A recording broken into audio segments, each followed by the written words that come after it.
La crèche et la médiathèque, c'est une histoire d'amitié qui s'installe durablement au fil du temps. Deux activités principales sont proposées par les bibliothécaires. La première consiste à accueillir régulièrement une dizaine d'enfants et leurs accompagnatrices pour échanger et partager autour du livre. C'est un ravissement pour les enfants parce qu'on exploite ça avant de venir et on exploite ça après. Et ici, on passe à chaque fois un très bon moment. On apprend aux enfants à respecter aussi des consignes en dehors de la crèche. Ça les prépare bien sûr à la socialisation, mais surtout ça leur ouvre un autre regard sur tout ce qui est le monde des mots, le monde de l'image, l'imaginaire. La deuxième activité consiste à proposer des spectacles adaptés à la petite enfance, auxquels participe régulièrement la crèche, mais également ouverts aux adhérents de la médiathèque. À force d'en voir, Anne-Marie et Sophie ont voulu passer de l'autre côté de la barrière et se sont donc transformées en apprenties conteuses pour l'une et en apprenties chanteuses pour l'autre. Le résultat, une assistante conquise par cette invitation à l'éveil des sens. Les livres en mousse, les livres en tissu, les livres avec des petites cachettes développent tout ce qui est de l'ordre du toucher. Et puis bien sûr, tout ce qui est l'ordre de la vue avec des couleurs superbes. On a quand même aujourd'hui des livres pour enfants qui sont magnifiques.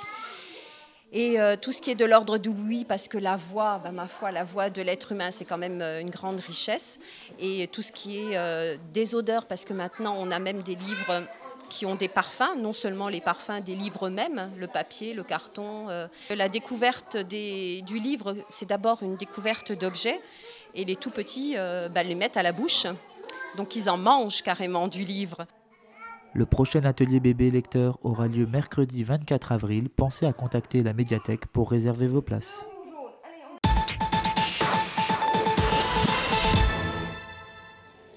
Alors, nous travaillons en collaboration avec le comité des fêtes et je dirais en complémentarité. C'est-à-dire que nous, financièrement, nous leur apportons bien sûr une subvention qui est très importante puisque c'était 15 000 € cette année. Et puis nous finançons les chapiteaux, les groupes musicaux, le gardiennage, la sécurité. Donc un apport financier important et puis la commission des fêtes donc, travaille, je le dis encore une fois, en complémentarité avec le comité des fêtes. Partenaires indissociables quand il s'agit de festoyer un Catnum, municipalité et Catnum en fête étaient largement représentés lors de la dernière assemblée générale de l'association. Le bilan d'activité énoncé par Jean-Pierre Giordano n'a pas manqué d'appuyer sur la mauvaise météo récurrente aux manifestations en plein air. Une donnée à prendre en compte lorsque fut dévoilé le bilan financier avec un déficit exceptionnel mais qui ne démotive pas les troupes. Au contraire, la municipalité accentue son soutien financier et organise un soutien de moralité à l'association. Nous nous sommes rendus compte que certaines associations ne participaient pas aux manifestations qui sont organisées par le comité des fêtes et la commune. Donc nous leur avons demandé lors du dépôt de demande de subvention de s'impliquer un petit peu plus, ne serait-ce qu'une paire d'heures pour aider le comité des fêtes. Parce qu'on a toujours et dans toutes les associations un problème de bénévolat et qui parfois peut devenir assez important ou d'indisponibilité à certains moments de l'année qui fait que cela pourrait apporter une aide somme toute conséquente. Avez-vous un scoop à nous dévoiler pour les estivales ? Eh bien oui, cette année, les estivales vont être de grande envergure avec la venue des Roubettes, ce groupe mythique connu par les plus anciens, mais qui sera, je suis sûr, aussi apprécié par les plus jeunes, parce que c'est véritablement une musique de tous les temps. Alors, de tous les temps, et j'espère que le temps sera bon.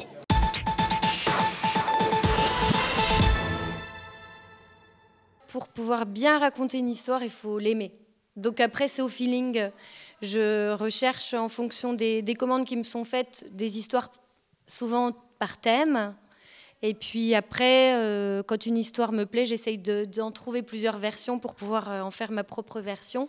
Mais c'est vraiment l'essentiel, c'est que l'histoire, pour pouvoir bien raconter une histoire, il faut déjà l'aimer, quoi.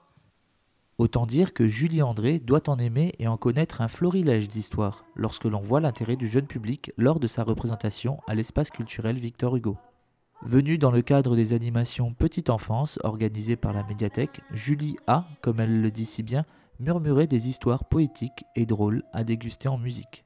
La musique, ça capte l'attention des enfants, alors que parfois les histoires, il faut trouver les mots. Pour des tout petits, on ne met pas derrière chaque mot une image. Et donc la musique, ça aide à déjà installer une relation. à les mettre dans une certaine ambiance. Ça entrecoupe les histoires aussi, parce que pour les petits, ils ont une attention qui tient pas toujours forcément longtemps. Donc c'est un support intéressant, et puis c'est vrai que la musique parle à tout le monde, à tout âge, de n'importe quelle langue, ça c'est vraiment universel. Armé d'un métallophone, instrument à lame de métal au son cristallin, d'un sansoula, sorte de piano monté sur une peau de tambour, mais aussi d'un pianica, instrument avant avec un clavier de piano au son d'harmonica, cet artiste aux multiples facettes a conquis les oreilles de ses auditeurs. L'histoire de son spectacle, des histoires d'animaux qui se perdent, se font des nouveaux amis et vivent des aventures dans une forêt qui vit au rythme des saisons. Eau qui coule, vent qui s'infiltre, pétales qui éclosent, feuilles qui bruissent, entendez-vous la forêt ?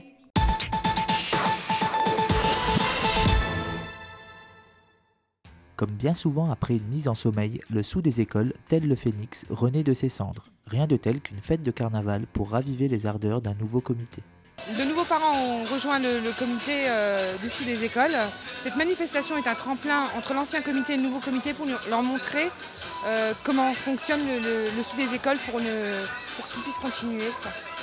Présidente qui gardera comme souvenir le sourire des enfants, Christelle Lutold part donc soulagée de savoir que l'association continue son chemin.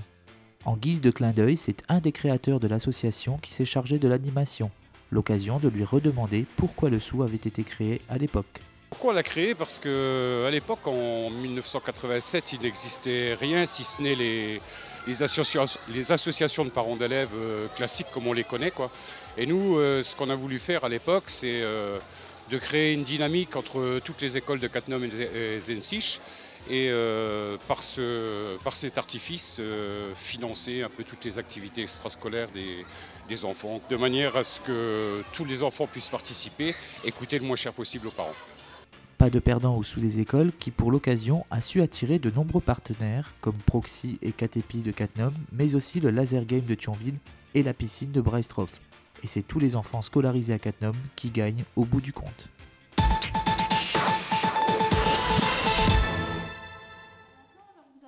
Non contentes d'être de bienveillantes bibliothécaires, Sophie et Marielle sont également des animatrices inspirées. En témoignent les 2 activités ponctuelles proposées à 16 enfants âgés d'au moins 7 ans. On propose à chaque fois pendant les vacances des ateliers brico-déco aux enfants. Et donc là, nous avons choisi de faire un atelier de confection de fleurs. Et autrement, au deuxième atelier, nous avons fait sur le jardinage. Donc ils ont planté des graines ou des plantes aromatiques. Et puis, puisqu'il va falloir quelques semaines avant qu'elles poussent, on a décidé qu'ils fabriquent un petit chou. Pour les animations, on essaye de coller à l'actualité, aux événements. Donc là, le premier atelier tombait à la période de la Saint-Valentin, donc on s'est dit Saint-Valentin, fleurs, cœur, voilà. Et le deuxième atelier, ça tombait, il commence à faire beau, c'est les vacances, donc on s'est dit, printemps, jardinage. Basé sur des techniques d'assemblage d'éléments faciles et sans danger à manipuler, le but est de réaliser une composition qui incite l'enfant à exalter son esprit créatif. De plus, les enfants repartent toujours à la fin de l'animation avec leur création, cadeau non négligeable et source de communication avec les parents. Alors si vous voulez savoir votre enfant concentré et appliqué dans l'art plastique, réservez-leur une place au prochain atelier mardi 23 avril, un atelier sur le thème bonbons et autres gourmandises.